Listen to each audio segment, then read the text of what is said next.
It was one of those mornings that felt heavier than the rest. The alarm clock didn't just wake him, it reminded him of everything he had to face again. James Walker sat at the edge of his creaky bed, head in his hands, listening to the faint sound of his 8-year-old daughter, Lily, coughing in the next room. Her voice, weak but cheerful, called out, "Daddy, I think I'm okay to go to school today." But he knew she wasn't. He could see it in the color of her cheeks, the way she tried to hide her exhaustion behind a smile. He wished he could take her pain instead, just for a day, just so she could rest easy. 3 years had passed since his wife, Emily, was taken from them in a car accident on a rainy night that James would never forget. Since then, every day had been a battle to keep it together, for Lily's sake. He worked 2 jobs, one at a small auto shop during the day and another at a grocery store late into the night. Sleep was a luxury, and bills were always waiting like vultures. He lived in a small, fading rental house on the edge of town, shadowed by a large, elegant mansion next door, a place so distant from his world that he never imagined anyone from there would even notice him. If you believe in kindness, in second chances, and in the power of unexpected connections that change lives, make sure to like, comment, share, and subscribe to Kindness Speaks. These stories remind us that even in the hardest times, light can find its way through. That day, after dropping Lily off at school, James returned home to find a strange missed call on his phone. The number was unfamiliar. He almost ignored it. Spam calls were nothing new, but something nudged him to call back. When the line connected, a gentle, elegant voice spoke. "Mr. Walker, my name is Evelyn Hayes. I believe you live next door to me." James frowned, glancing through the window at the towering stone walls and black iron gates of the mansion next door. He had never seen anyone go in or out except a few workers. "Yes, ma'am," he said cautiously, unsure what to expect. Evelyn's voice carried a calm authority, but there was warmth beneath it. "I know this might sound odd, but I saw your daughter yesterday. She was sitting on your porch after school, drawing something. When I passed by, she waved and smiled at me. She's quite talented." James's heart softened instantly. Lily loved to draw, it was her way of escaping the world.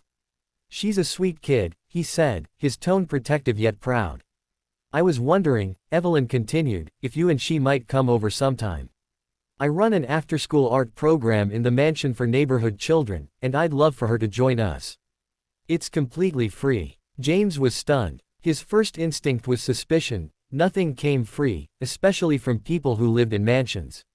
He politely declined, saying they couldn't afford to get involved right now. Evelyn didn't press. She only said, "My offer stands. Sometimes, people deserve a little help, Mr. Walker. That's all." Over the next few days, life continued its usual grind. The auto shop was busier than ever, and James came home so exhausted he sometimes fell asleep on the couch, tool still in hand. One evening, Lily came running inside, clutching a folded piece of paper. "Daddy, look, Miss Evelyn sent this to me." It was a handwritten invitation with a small watercolor flower painted in the corner. It read, "Dear Lily, I'd love to see your art. The world is better when we share what's inside our hearts, E.H." James couldn't say no this time. Lily's excitement was contagious. On Saturday, they walked up the long driveway of the mansion. The place was breathtaking, arched windows, ivy climbing its walls, and gardens so well kept it looked like something out of a movie. Evelyn met them at the door, dressed simply but elegantly in a cream sweater and jeans. She was in her early 40s, graceful, with kind blue eyes that seemed to read a person's pain without them saying a word. Inside, the grand halls were filled with paintings, some clearly expensive, others obviously done by children. The art room was bright, with sunlight pouring through tall windows and the faint smell of acrylic paint in the air. Lily ran to join the other kids, her laughter echoing off the marble floors. James stood back, watching her come alive in a way he hadn't seen since Emily died. Evelyn walked over quietly. "She has a beautiful spirit," she said softly. "I can see it in her work." James nodded, emotion tightening his throat. He hadn't realized how much it meant to see his daughter smile like that again. Over the next few weeks, Evelyn and Lily grew close. Every Tuesday and Thursday, Lily attended art classes at the mansion, and each time she came home with new drawings, brighter colors, and lighter eyes.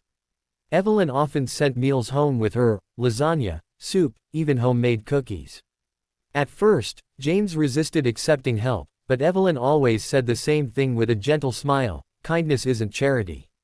It's just one heart reaching out to another. But as time passed, James began to notice things about Evelyn too, small hints of sadness in her eyes, the way she lingered by the window when she thought no one was watching. One evening, after picking Lily up, he found her sitting alone in the garden, staring at an old framed photo. She looked up at him and sighed. "This was my son," she said quietly. "He would have been Lily's age. He passed away 3 years ago. Cancer." Her voice trembled slightly. "I built this art program for him, to keep his spirit alive. But for a long time, it just felt empty, until Lily walked in." James was silent for a long moment. Two parents, two hearts scarred by loss, sitting side by side under the evening sky. There were no words big enough for that kind of pain. Only understanding. From that day on, a bond began to form between them, not romantic at first, but something deeper. It was compassion, shared grief, and mutual healing. Then, one winter night, tragedy struck again. James lost his job at the auto shop when the owner had to shut down due to debt. Bills piled up faster than he could handle. He tried to hide his worry, but Evelyn noticed. She quietly arranged for a local art supply company to sponsor Lily's art education and offered James a part-time job maintaining the mansion's grounds. At first, his pride made him refuse. But Evelyn's words stopped him. "Sometimes strength isn't about saying no, James. It's about knowing when to accept help, for those you love." Working there brought him peace he hadn't expected. He would mow the lawns while Lily painted inside with Evelyn, laughter filling the air again. Slowly, their lives began to rebuild, not with grand gestures, but with small, steady acts of kindness. Months passed. James and Evelyn's friendship grew into something unspoken but undeniable. He began fixing things around her home. She started joining him and Lily for dinners at his small house. The mansion didn't feel like a world apart anymore, it felt like home. One evening, as the sunset painted the sky gold and lavender, Evelyn walked out to where James was tending to the garden. She smiled and said, "It's strange, isn't it? How people find each other when they need it most." James looked up, his eyes soft but full of meaning. "Yeah," he said. "Sometimes, strangers aren't really strangers. They're answers we didn't know we were waiting for."